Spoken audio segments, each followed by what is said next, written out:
Hello guys and welcome back to the channel, where today guys I'll be showing you how to copy Shopify store to another account.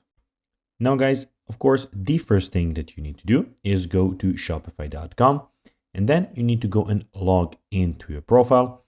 But guys, if you do not have one, you can always go and register to Shopify.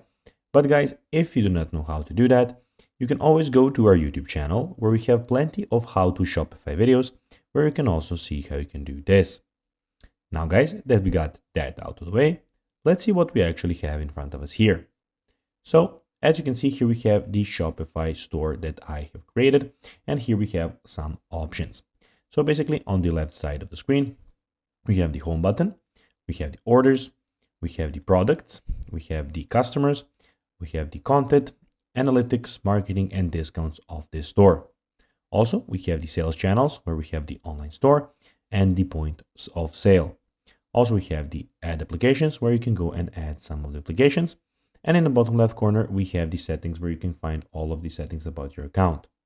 Also, in the top right corner, as you can see, you have my store or your store, where you have the help center, you have the chain log, community forums, hire a Shopify partner, keyboard shortcuts, we have the actual name, and we have your manage account, and you have the, of course, log out option.